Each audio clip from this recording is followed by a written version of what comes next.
Assalamualaikum warahmatullahi wabarakatuh. Alhamdulillah, alhamdulillahi dzil jalali wal ikram, dzit tawli wal in'am, alladzi khalaqal insana 'allamahul bayan. أشهد أن لا إله إلا الله وحده لا شريك له المنزه عن الجسمية والجهة والزمان والمكان، وأشهد أن سيدنا محمدا عبده ورسوله الذي كان خلقه القرآن. اللهم صل وسلم وبارك ومجد وعظم على سيدنا وحبيبنا وشفيعنا ومولانا وقرة أعيننا محمد صلى الله عليه وسلم سيدي ولد عدنان وعلى آله وأصحابه على ممر الزمان. أما بعد فقد قال الله تعالى في كتابه الكريم: يا أيها الذين آمنوا اتقوا الله حق تقاته ولا تموتن إلا وأنتم مسلمون. وقال رسول الله صلى الله عليه وسلم: الكيس من دان نفسه وعمل لما بعد الموت، والعاجز من اتبع نفسه هواه. صدق الله العظيم وصدق رسوله النبي الكريم، ونحن على ذلك من الشاهدين والsyakirين والحمد لله رب العالمين. Hadratal muhtaramin, para alim ulama, para tokoh masyarakat, para asatidah, para tuan guru, wabil khusus kepada para pengurus Dewan Kemakmuran Masjid kita tercinta, Masjid An-Nasru, wabil khusus orang tua kami tercinta, Al-Ustadz Al-Hajj Haji Agus Darmawan, dan juga Tuan Guru Tengku Zinnun Al-Misri sebagai imam kita di sini. Mudah-mudahan beliau mendapatkan selalu cucuran rahmatnya dari Allah Subhanahu wa ta'ala, juga selalu mendapatkan keberkahan limpahan rezeki dari Allah Subhanahu wa ta'ala, dan segala urusan beliau dan juga keluarganya kita doakan selalu diberikan kelancaran dari Allah Subhanahu wa ta'ala. Dan wabil khusus yang kami cintai dan kami hormati, jamaah yang hadir pada kesempatan pagi ini ba'da salat subuh, yang tidak kami sebutkan satu persatu, mudah-mudahan tidak mengurangi rasa hormat kami kepada Bapak jamaah sekalian. Mudah-mudahan Allah selalu limpahkan keberkahannya kepada kita semua, amin ya rabbal alamin. Sesungguhnya sebenarnya kami kesini mau hanya untuk silaturahmi saja, karena kebetulan Ustadz Dinun ini teman saya, guru saya. Sebelumnya kirim chat WA kepada saya, Ustadz sudah kangen nih, saya udah lama gak ketemu. Oh siap Ustadz, saya agendakan. Kebetulan mau ada acara di tempat kami, sekalian bawa undangan untuk beliau dan juga untuk jamaah Nasru. Ujung-ujungnya dikasih forum seperti ini. Namun mudah-mudahan pertemuan yang diberkahi Allah Subhanahu wa ta'ala, amin ya rabbal alamin. Ma'asyiral hadirin, Bapak Ibu jamaah yang dirahmati Allah, alhamdulillah karunia Allah Subhanahu wa ta'ala telah melimpah kepada kita di pagi hari ini. Kami sangat bangga dan bersyukur juga berbahagia. Setelah salat subuh biasanya orang pengen cepet-cepet keluar. Saya juga termasuk salah satu takmir di salah satu masjid di Jakarta, bikin pengajian seperti ini. Kurang lebih kita mulai setahun yang lalu. Itu hanya setiap minggu, ini setiap minggu saja, setiap pekan ini, setiap pekan hadir, setiap pekan ada. Masya Allah. Kita bikin seperti ini hanya kuat berapa bulan, kemudian kata DKM-nya, Ustadz, mending kita kurangi aja jadwalnya jadi 1 bulan 2 kali. Nah, ya siap, nggak apa-apa Pak, sebulan kali. Hanya saja di tempat saya hari Sabtu. Kita ngaji fikih dan lain sebagainya. Akhirnya lama-kelamaan Ustadz, kayaknya belum mulai lagi nih. Lebaran kemarin sampai sekarang kosong, nggak ada pengajian.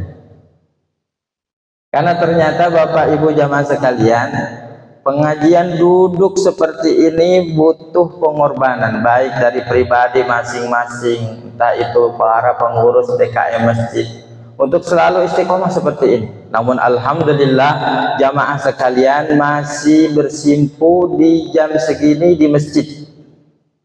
Ini sungguh luar biasa. Mungkin sebagian di antara teman kita, tetangga kita, ini lagi siap-siap nih mau jalan ke puncak, atau mau jalan kemana, ke Ancol, atau mau pokoknya rihlah di hari akhir pekan ini, rihlah untuk tamasya dan lain sebagainya. Namun jamaah sekalian masih di masjid, dan alhamdulillah ternyata itu suatu kebahagiaan yang dibanggakan baginda Rasulullah Shallallahu Alaihi Wasallam. Bagi orang-orang yang seperti ini, Rasulullah telah memberikan wejangan kepada mereka bahwasanya pahala kesempurnaan daripada umrah dan haji adalah bagi orang-orang yang duduk setelah salat subuh. Baginda Rasulullah Shallallahu Alaihi Wasallam beliau menyatakan, man shalla subha, barang siapa yang salat subuh fi jamaat, ini catat. Ada beberapa syarat ya untuk mendapatkan kesempurnaan haji dan umroh. Untuk mendapatkan pahala yang sempurna dari haji dan umroh, bukan tiap tahun, tiap hari. Tiap hari. Mau nggak Bu? Dapat pahala haji dan umroh tiap hari. Ibu-ibu mau nggak? Bapak-bapak nggak mau? Tiap hari. Apa kata baginda Rasul? Man shalla subha, ini pasti sering disampaikan kepada asatidz ya. Tapi kami mengingatkan, man shalla subha fi jama'atin, barang siapa yang salat subuh secara berjamaah, summa qa'ada yadhkurullaha hatta tatlu'asy syamsu, kemudian setelah salat subuh dia tidak langsung keluar, akan tetapi dia duduk berzikir kepada Allah Subhanahu wa taala, membaca kalam-kalamnya, mendengarkan tausiah, mendengarkan hukum syariat yang diterangkan dari syariat Allah Subhanahu wa taala. Sampai kapan? Hatta tatlu asyamsu, sampai terbitnya matahari, bukan terbenam ya, terbenam sehari, sampai terbitnya matahari. Kemudian apa kata Rasul? Summa shalla raka'ataini, kemudian dia salat 2 rakaat, salat sunnah isyraq, salat sunnah duha. Itu jadi 3 ya. Salat berjamaah subuh, duduk setelah itu berzikir sampai terbit matahari. Yang ketiga adalah syaratnya salat 2 rakaat salat sunnah isyraq. Apa kata Rasul? Kanat lahu ka ajri hajjatin tammatin, kanat lahu ka ajri hajjatin wa umratin tammatin tammah. Diulangi 3 kali kata baginda Rasul. Bagi dia pahala haji dan umrah yang sempurna. Sungguh luar biasa. Makanya kata saya dari tadi, sungguh luar biasa bahagianya kita saat ini. Alhamdulillah, taufik dan hidayahnya Allah Subhanahu wa taala. Mudah-mudahan kita selalu istiqomah di jalannya. Mudah-mudahan kita diberikan taufik hidayah selalu yang istiqomah daripada Allah Subhanahu wa taala. Amin ya rabbal alamin. Setelah itu, Bapak jamaah ibu sekalian, tadi juga pasti kita atau diantara kita telah melaksanakan salat sunnah 2 rakaat. Salat sunat fajar atau salat sunnah qobliyah subuh itu pun sungguh luar biasa. Kata baginda Rasulullah sallallahu alaihi wasallam, hadis yang diriwayatkan oleh Sayyidatuna Aisyah radhiyallahu taala anha, rakaatani qabla al-fajri khairun minad dunya wa ma fiha. 2 rakaat, nilai 2 rakaat dari salat sunnah sebelum fajar, salat sunnah fajar atau salat sunnah qabliyah subuh, kata Rasulullah, nilainya khairun minad dunya wa ma fiha. Itu lebih baik daripada dunia dan seisinya. Kebayang gak Pak? Kita perlu berapa ratus tahun untuk memiliki dunia dan seisinya? Ya, setengahnya pun Nabi Sulaiman atau siapa raja di dunia ini yang punya? Gak ada, tidak ada. Tapi Nabi kabarkan, bagi siapa yang sholat sunnah fajar, bagi dia pahalanya adalah lebih baik dari dunia dan seisinya. Masuk akal nggak Bu? Wah, kata sederhananya kita kayaknya nggak masuk akal ini. Tapi saya mau buktikan. Buktikan bahwa 2 rakaat sebelum subuh itu lebih baik daripada dunia dan seisinya. Mana buktinya Ustaz? Buktinya yang salat 2 rakaat subuh nih di wilayah sini atau di masjid ini atau di wilayah sini atau se-Jakarta atau se-Indonesia, lebih banyak mana yang salat sunnah 2 rakaat itu apa yang tidak salat? Lebih banyak mana Pak? Kira-kira lebih banyak yang tidak lebih banyak yang tidak salat, ya kan?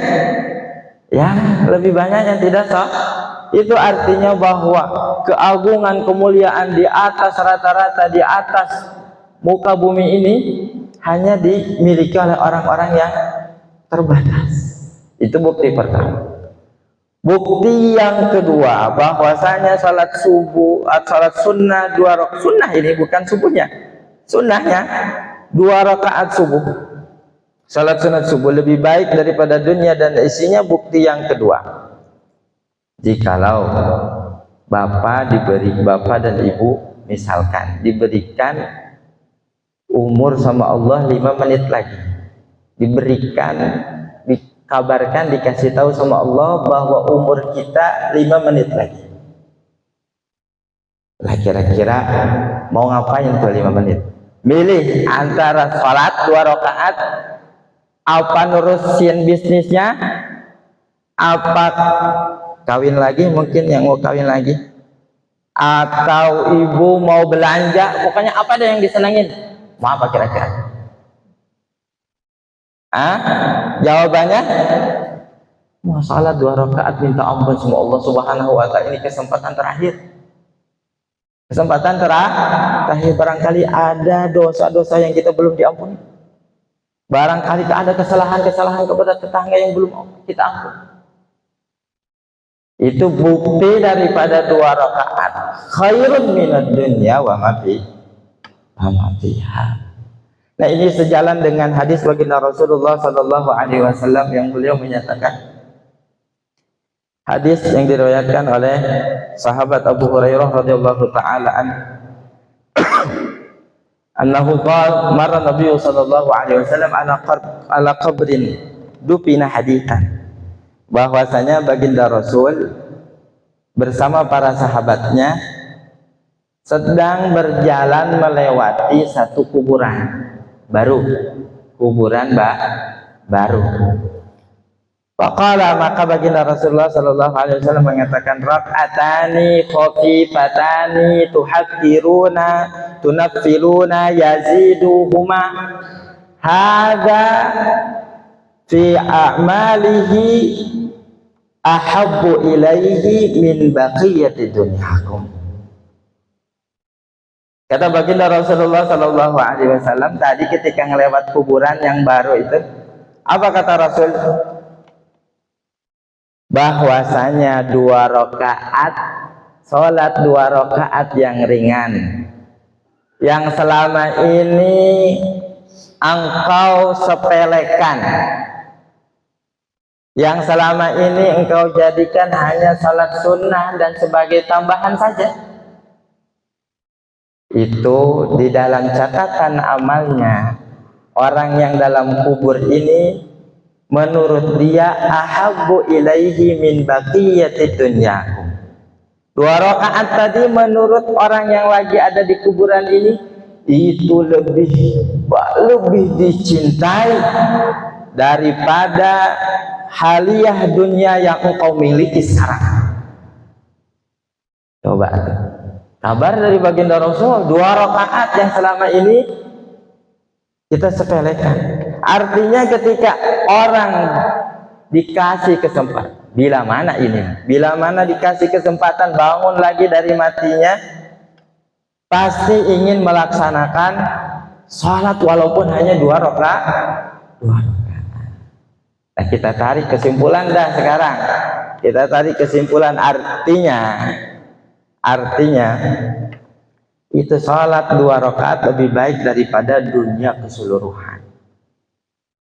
Ya, makanya jangan sampai kita seperti orang-orang kafir yang dikabarkan oleh Allah Subhanahu wa Ta'ala di dalam firman-Nya, hatta ketika orang kafir datang ajalnya barulah mereka menyesal. Kata Allah Subhanahu wa Ta'ala berfirman, hatta idza jaa ahadakumul maut qala rabbirji'un. Minta balik lagi orang kafir sama Allah. Untuk apa? La'alli a'malu salihan fima taraktu. Kalla.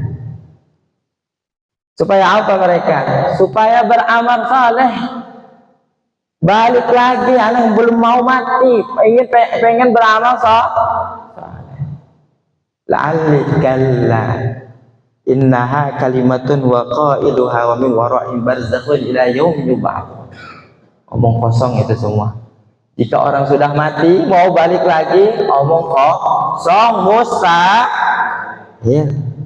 Bahkan mereka ketika berada di dalam api neraka, mereka teriak-teriak, Rabbana akhrijna na'mal salihah ghairal ladzi kunna na'mal. Mereka teriak-teriak, ya Allah kembalikan aku ke dunia. Untuk apa? Untuk beramal soleh. Tidak akan aku beramal seperti amalan aku dulu. Untuk aku beramal saleh. Nah, alhamdulillah kita berada di sini diingatkan oleh Allah Subhanahu wa Ta'ala bahwa walaupun hanya 2 rakaat, walaupun hanya berjamaah, walaupun hanya sedikit dari amal saleh itu adalah perbuatan yang diinginkan para amwat, para orang-orang mati. Nah, makanya alhamdulillah kita telah sholat sunnah 2 rakaat dan alhamdulillah itu luar biasa. Walaupun misalkan nanti Bapak jamaah sekalian, ini rahasia nih, anak kasih di sini nih, belum anak kasih di tempat lain. Rahasianya apa rahasianya? Bahwasanya jikalau ketinggalan kita sholat sunnah 2 rakaat, pertama bisa dikodok, masih bisa dikodok. Ya, sholat sunat yang memiliki waktu seperti rawatib ini bisa dikodok misalkan. Atau bapak-bapak jamaah sekalian datang ke sini, ternyata belum sholat sunat di rumahnya. Datang ke sini, ternyata imam sudah sholat. Ngapain kita? Mau sholat sunnah? Enggak. Baginda Rasul tidak ada sholat ketika imam sudah didirikan sholat berjamaah, langsung kita berjamaah. Lalu gimana dong? Yang selama ini kita tiap hari jaga, ternyata hari itu ketinggalan. Bisa nggak dilaksanakannya setelah subuh? Ustaz kan setelah subuh nggak boleh sholat, termasuk 5 waktu yang diharamkan sholat. Tapi ini anak ketinggalan tadi, saya ketinggalan qobliyah subuh. Subuh nggak ada ba'diyah Pak ya? Subuh nggak ada ya, asar juga tidak ada udah pada ma'ruf semua. Nah, selain itu ada qobliyah, ada ba'diyah. Ada yang mu'akad, ada yang ghair mu'akad. Yang mu'akad yang mana? Nah, yang mu'akad ada 5 salat. Kata Imam Ibnu Ruslan beliau menyatakan sintani qoblal fajri wa dhuhru kada wa ba'dahu wa maghribun tsummal isya. Kata Imam Ibnu Ruslan yang muakkad itu 5. 2 rakaat sebelum subuh, 2 rakaat sebelum duhur, 2 rakaat setelah wa ba'dahu setelah duhur, wa maghribun tsummal isya. 2 rakaat ba'da maghrib, 2 rakaat ba'da isya. Kelima yang muakkad. Mudah-mudahan kita diberikan Allah untuk taufik dan hidayah tidak meninggalkan salat sunnah muakkad. Sampai jam berapa ini Ustaz? Lupa saya. Waktu syuruk. Masih ada berarti ya? Oh, siap. Bunyi berarti siap-siap kita. Siap. Ini belum masuk ini ke tema ini. Belum masuk ke tema, tapi sedikit ini penting sekali. Bisa kita laksanakan setelah salat subuh. Loh, kok gitu? Iya. Karena waktu qobliyah dan waktu ba'diyah itu selesai sama waktunya dengan waktu salat tersebut. Duhur contohnya. Qobliyah duhur. Kita ketinggalan qobliyah duhur. Setelah sholat zuhur pun bisa melaksanakan qobliyah itu sebelum ya, qobliyah ba'diyah setelah. Saking menjaganya, apalagi subuh ini bisa ya. Jadi sekali lagi bisa dilaksanakan qobliyah itu di waktu ba'diyah karena waktunya memanjang sampai selesai waktu sholat. Makanya Al-Imam Ibnu Ruslan beliau juga pun mengatakan, beliau mengatakan di dalam hal ini wajaza taksiru muqaddamin ada. Boleh mengakhirkan qobliyah apalagi ketinggalan. Walan yajuz lima yuakhiru tidak. Akan tetapi dibalik kagak boleh. Dibalik nih. Ba'diyah ditarik ke qobliyah itu kagak boleh. Ya, karena belum dilaksanakan salatnya. Sekali lagi kalau qobliyah ditarik ke ba'diyah boleh. Tapi kalau ba'diyah ditarik ke qobliyah tidak boleh. Nah, seperti itu ya, bisa dipahami Bapak Ibu sekalian. Kemudian beliau mengatakan lagi menekankan wa yakhruju naw'ani jam'an bi'qida ma waqata syar'u bima qad furida. Jadi aslinya keluarnya waktu qobliyah, waktu ba'diyah itu sama seperti waktu keluarnya sholat tersebut. Nah ini adalah penekanan bagi kita semua. Mudah-mudahan apa yang telah kita kerjakan di pagi hari ini, terutama qobliyah subuh, kemudian ada namanya zikir fajar.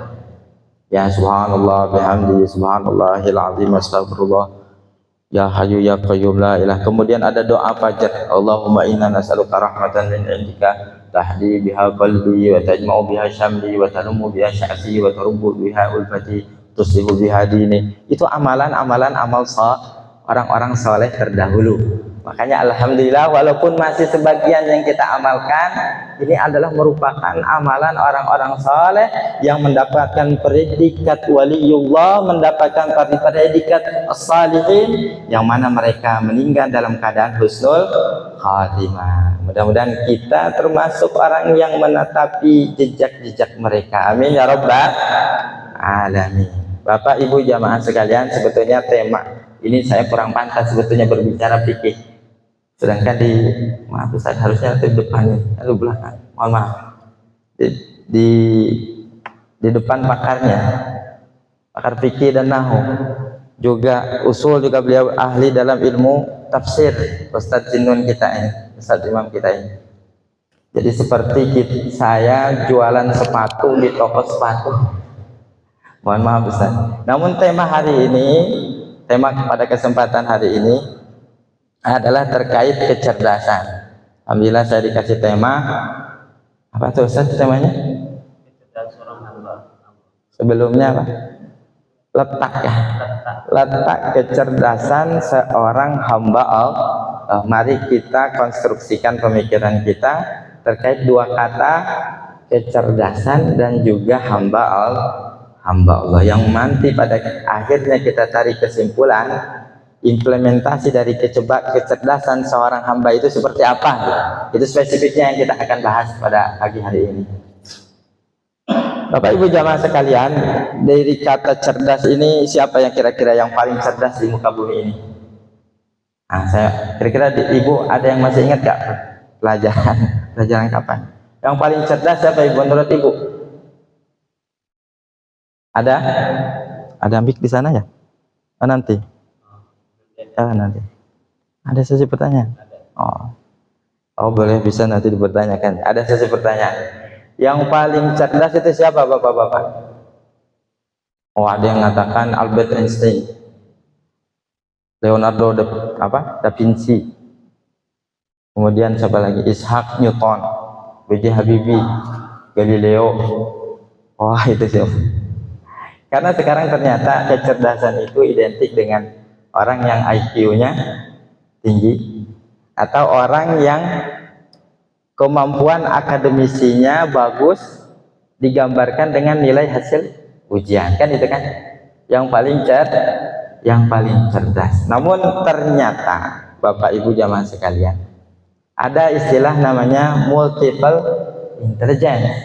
Ternyata kecerdasan itu beragam, banyak tipenya. Ada kecerdasan visual, ada kecerdasan fisik atau motorik, ada lagi kecerdasan musikal, ada lagi kecerdasan filosofis, ada 9. Para ahli mengatakan kecerdasan itu diantaranya ada 9. Ada kecerdasan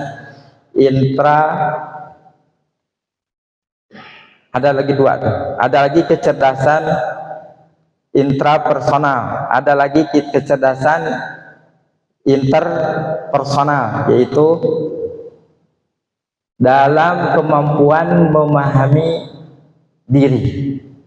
Ada juga yang istilah kecerdasan linguistik, ada lagi kecerdasan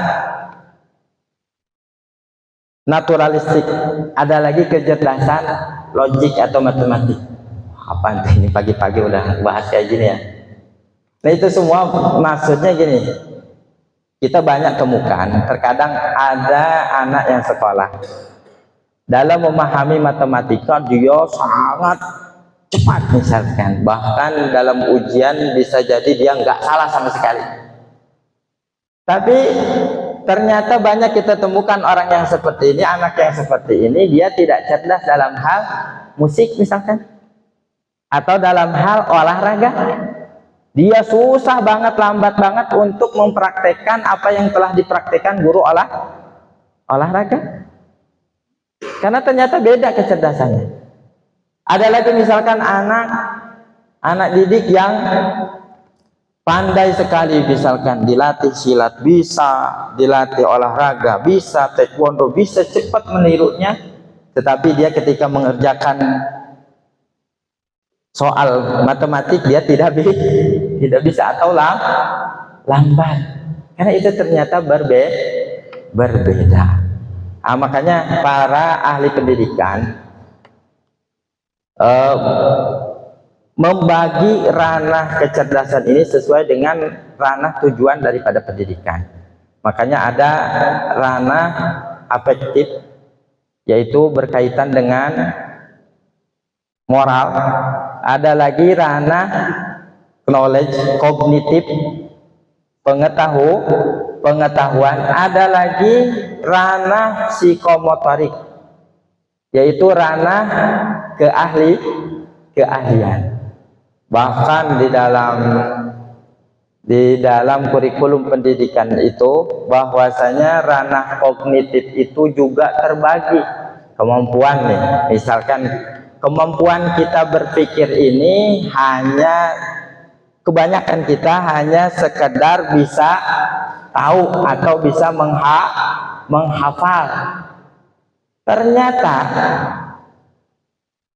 hierarki atau tingkatannya itu adalah tingkatan terendah. Kita mengetahui sesuatu itu baru tingkatan awal.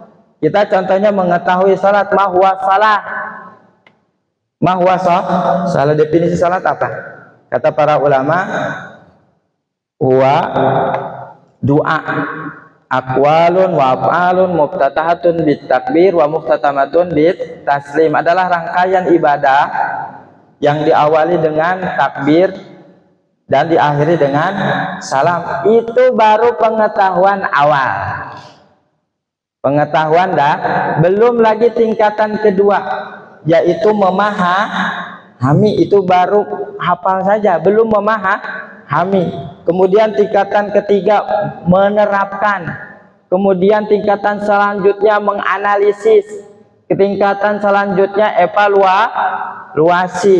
Nah, ketika sholat tadi, bayangkan sholat subuh misalkan, dia ternyata sholat subuhnya pakai tahiyatul awal, kemudian dia naik lagi 1 rakaat jadi 3 rakaat. Ke orang yang belum memahami dengan betul dan ke tingkat evaluasi belum bisa paham bahwa salat subuh itu 2 rakaat. Sunnah abadnya adalah dengan menambahkan kunut di dalamnya, sebagian pendapat. Nah, memahami itu ternyata banyak tingkatannya. Seperti itu Bapak Ibu jamaah sekalian. Itu terkait kecerdasan. Ternyata itulah pemikiran yang menjadi rujukan sekarang kurikulum pendidikan kita, mengacu kepada pemikiran barat. Itulah ya, mengacu kepada pemikiran barat. Itu adalah karyanya siapa? Benjamin gitu, Benjamin Bloom katanya, itu nggak tahu, Samuel Bloom, yang dinamakan apa, taksonomi Bloom. Nah, itulah pemikiran sekarang kita pakai itu. Jadi yang ujian untuk evaluasi anak-anak kita ini nggak sembarangan Bapak Ibu jamaah sekalian. Ada namanya di dalam ujian itu kata-kata yang terselip, namanya KKO ya. KKO apa tuh? Kata kerja operasional, sesuai dengan tingkatan pengetahuan tadi. Ada yang memahami, pertama menghafal, tahu, kemudian memahami, menerapkan dan lain sebagainya. Nah, itu ternyata lebih pusing kita yang memahami seperti itu. Pada intinya Bapak Ibu jamaah sekalian, alhamdulillah, sebentar lagi, waduh, setengah detik lagi nih. Belum sampai kita. Belum sampai kepada kecerdasan yang akan kita kerucutkan. Yang kita kerucutkan kali ini kecerdasan apa? Ternyata mereka yang dari barat itu hanya mengandalkan unsur-unsur yang sedikit. Ternyata dari dulu Al-Imam Al-Ghazali radhiyallahu taala anhu rahimallahu taala anhu, beliau telah wanti-wanti dari awal. Ternyata di dalam diri kita ini bukan sekedar badan yang kita miliki atau akal otak kita miliki, ada unsur lain. Apa diantaranya? Adalah ruh, hati, qalbun. Bahkan kata Rasulullah, inna fil jasadi lamudghah, hati yang menyetir kita. Ada lagi apa tadi? Ruh, hati, akal, kemudian nafsu. Jadi enggak disetir hanya dengan satu doang, akal doang. Makanya para ulama, ternyata ada yang namanya kecerdasan spiritual apa? Kecerdasan spiritual pakai ya. Kecerdasan itu dah. Kecerdasan spiritual. Apa? Yaitu ketika kita memahami emosional kita, kemudian diselaraskan dengan hukum-hukum Allah Subhanahu wa taala, maka timbullah yang namanya kecerdasan spiritual. Makanya kata baginda Rasulullah sallallahu alaihi wasallam, kata Rasul ini langsung, al-kayyisu man dana nafsahu wa amila lima ba'dal maut. Orang yang cerdas itu, ini implementasi langsung nih, implementasi kecerdasan. Siapa orang cerdas itu? Udah ya. 2-3 menit lagi lah, kita simpulkan. Siapa orang cerdas itu? Izin Bapak ya, 2-3 menit lagi Bapak untuk menyimpulkan. Orang cerdas itu adalah mandana nafsahu wa amila lima ba'dal maut. Adalah mereka yang mengorbankan jiwanya untuk beramal amalan akhirat. Untuk beramal amalan akhirat. Karena dia pikir dunia ini hanya sebatas 60 sampai 70 kata Nabi. Sedangkan kita kekayaan ini bisa misalkan diinvestasikan untuk cita-cita ke depan lebih daripada itu. Karena orang mukmin cita-citanya bukan hanya sekedar di dunia. Orang mukmin cita-citanya sampai selamat di dunia juga di akhirat. Kenapa baginda Rasul seperti itu? Orang yang cerdas adalah mereka yang menggadaikan, memperjuangkan jiwa raganya untuk beramal amalan akhirat. Wal ajizu kebalikannya, adapun orang yang lemah, kata Rasul, manittaba'a nafsahu hawa, adalah orang yang cenderung disetir terus oleh hawa nafsunya, dan dia watamanna 'ala Allah, dan dia hanya berharap harapan palsu kepada Allah Subhanahu wa taala. Nah, inilah definisi daripada cerdas kata baginda Rasulullah sallallahu alaihi wasallam, termasuk implementasi kecerdasan. Namun Bapak Ibu jamaah sekalian, banyak sekali yang kita hadapi termasuk dunia ini adalah menghalangi mata kita sehingga kecerdasan kita tertutup. Maka bagaimana kita memahami dunia? Seorang mukmin untuk mencerdaskan akal pikiran yang sehatnya itu, bagaimana dia memahami dunia? Makanya kata Al-Imam Abdullah Basaudan di dalam hadrohnya, beliau memandang dunia seperti ini. Dunya kama hiya lil maqar wa innama hiya lil mamar. Kata Al-Imam Abdullah Basaudan, dunyamu ini bukan tempat untuk menetap. Uang yang kita miliki, istri yang kita miliki, kekayaan yang kita miliki, jabatan yang kita miliki tidak selamanya. Wa innama hiya lil mamar. Dunia ini hanya sekedar tempat singgah. Itu orang mukmin mandang dunia. Wa innama hiya lil mamar. Makanya pesan beliau, fakir, maka pikirkanlah tujuan hidupmu. Wa am'in fin nadar, maka pandanglah secara mendalam tentang dunia ini. Wala takun kasaimah ya Allah biha ya Allah bihusnil khatimah. Kata Imam Basaudan, Abdullah Basaudan, maka pikirkanlah secara mendalam, jangan sampai kita seperti hewan. Jangankan cita-cita untuk selamat, tujuan hidup pun kagak ngerti hewan, tujuan hidup dia diciptakan untuk apa. Nah, ini saja, mohon maaf atas segala kekurangan dan salah kata, terutama kepada para orang tua. Ini orang tua semua, tapi ya gak ada anak mudanya. Allahumma fiq ila aqwamit thariq. Wassalamualaikum warahmatullahi wabarakatuh. Terima kasih Pak Ustadz Hasan telah menyampaikan pagi ini ya tentang kecerdasan. Bapak Ibu, masuk sesi tanya jawab tentang kajian pagi ini. Silahkan yang mau bertanya dipersilakan. Saya tanya. Nah, saya tanya. Kebetulan Mas, Assalamualaikum warahmatullahi wabarakatuh. Waalaikumsalam. Ini langsung kita lihat aja, di sini kan masih terjadi variasi terkait dengan sholat sunat rawatib, termasuk sholat surah Isra dan lain-lainnya. Ada jamaah yang lupa melakukan tauhiyat subuh, terus ingin mengkodoknya. Tapi kalau menunggu ceramah habis waktu Isra, nggak bisa. Terus keluar sholat, padahal majelis ilmu ini penting. Kalau orang disuruh pilih yang keluar sholat, foto atau tetap dengan majelis ilmu sampai selesai. Tapi kehilangan hal yang besar tadi, dunia dan seisinya dan umroh dan haji lagi tamatut. Juga dalam sholat Jumat, karena di sini azan sekali. Pada saat khotib naik mimbar masih banyak yang melakukan sholat rawatib, bukan sholat tahiyatul masjid. Itu gimana pilihannya Ustaz? Langsung saja duduk atau lakukan sholat atau dua-duanya nggak masalah. Yang penting Jumatan. Terima kasih Pak Ustaz. Wassalamualaikum warahmatullahi wabarakatuh. Waalaikumsalam. Dijawab Pak Yai. Ini saya yang jawab. Ini saya yang jawab, kirain nggak ada pertanyaan. Nggak ada sesi pertanyaan. Baik, langsung saja. Sebetulnya ada pakarnya di belakang ini. Mohon maaf Ustaz. Nanti antum luruskan ya. Bapak siapa? Maaf. Pak Wisnu.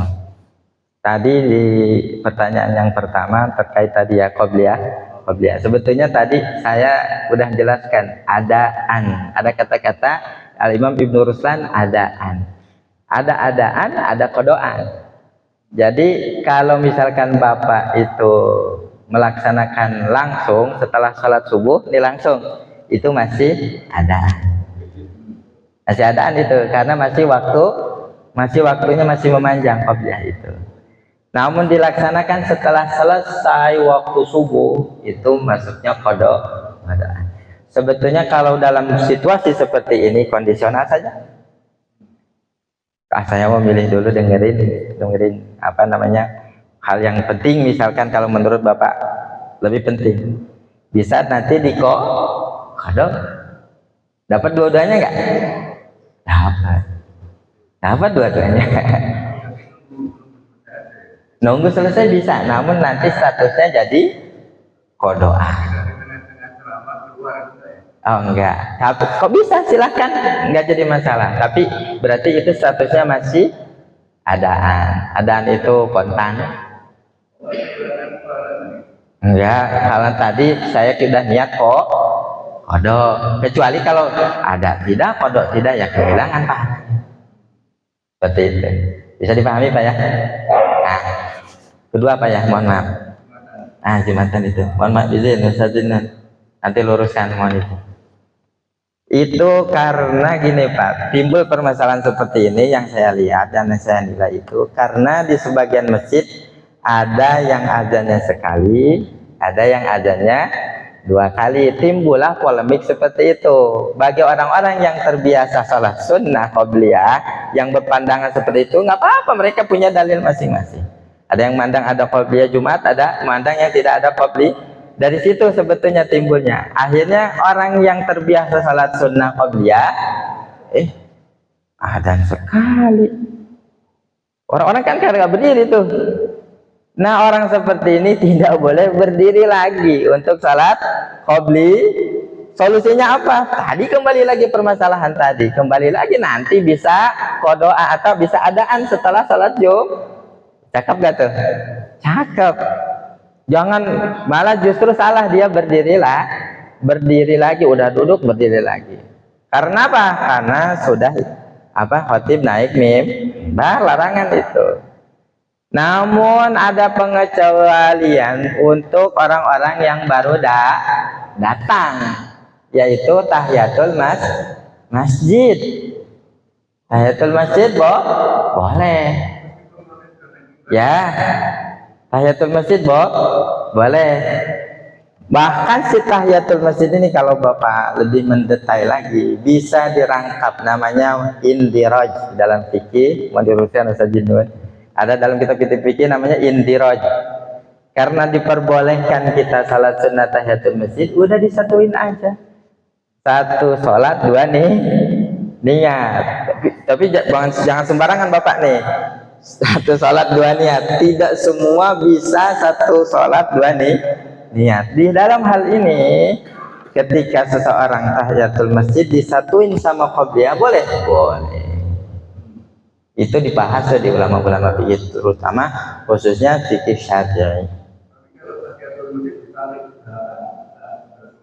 Nggak bisa. Tahiyatul masjid itu terbatas ya. Udah duduk aja sudah luput ya. Kita duduk aja langsung, udah nggak bisa tahiyatul masjid kembali. Lalu bagaimana kalau misalkan terhalang nggak bisa tahiyatul masjid? Baca al-baqiyatus shalihah. Subhanallah walhamdulillah wa la ilaha illallah wallahu akbar 3 kali. Itu. Bisa dipahami Pak ya? mohon izin sama-sama. Terima kasih. Ada lagi Bapak Ibu?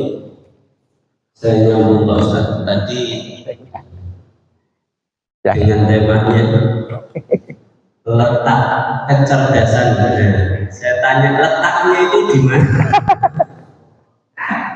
Baik, letaknya ternyata bagi seorang hamba Allah pada implementasinya. Nggak perlu kita cerdas banget, IQ sampai 250. Lah, bukan kita menafikan kecerdasan, enggak. Tapi alangkah lebih pentingnya adalah implementasi spiritualnya. Buat apa cerdas kalau bego? Bego dalam hal apa? Dalam hal tujuan hidup. Ada nggak seperti itu? Cerdas, IQ-nya tinggi, tapi tidak memahami dia hidup, hanya bergelut dan sibuk dengan itu. Karena taufik dan hidayah Allah tidak turun kepada dia. Betul. Seperti itu. Jadi terletak pada implementasinya. Bahkan ada hadis Rasulullah secara gamblang. Hadis Rasulullah ditanya oleh para sahabat. Ada seorang sahabat nanya kepada Rasulullah, ayyul mu'minin afdal? Kata sahabat tanya sama Rasulullah, ya Rasulullah, mukmin yang mana sih yang baik? Dijawab kata Rasul, qala ahsanuhum khuluqa, yaitu yang terbaik itu adalah mereka yang terbaik akhlaknya, yang paling bagus akhlaknya.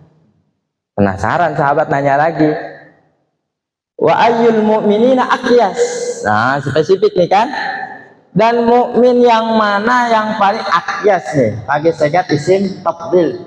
Yang paling cerdas. Lebih spesifik paling ya. Paling cerdas siapa sih? Spesifik kata Rasulullah, aktsaruhum lil mauti dzikra. Yang paling cerdas itu mereka yang paling banyak mengingat kematian. Nah, kalau belum sampai, kadang-kadang saya sendiri juga, aduh, kalau ingat-ingat mati dalam mesra kita bisa hidup kan gitu kan? Karena kita belum menikmati di situ.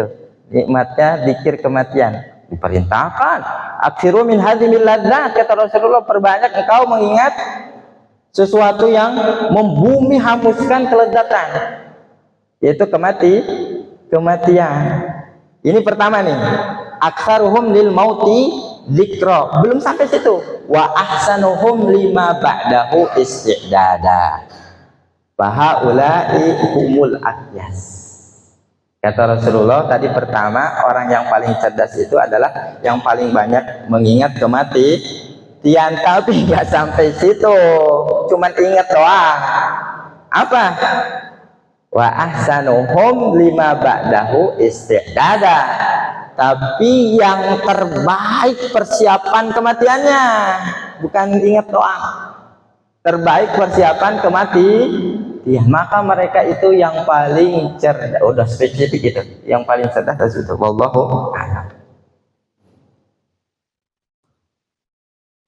Jadi semoga tidak puas. Jangan. Terima kasih Pak Ustaz. Alhamdulillah,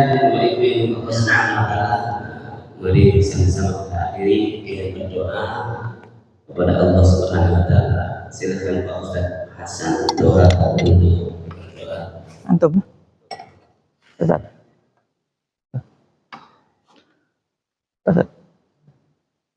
Alhamdulillah. Allahumma salli wa sallim wa barik wa sallim radhiyallahu ta'ala an kulli sahabati Rasulillah ajma'in. Alhamdulillahi rabbil alamin. Rabbana anfa'na bima 'allamtana, rabbi 'allimna alladhi yanfa'una, rabbi faqihna wa faqih lana wa qarabatin lana fi dinina mahlikuti unsa wa dzakar.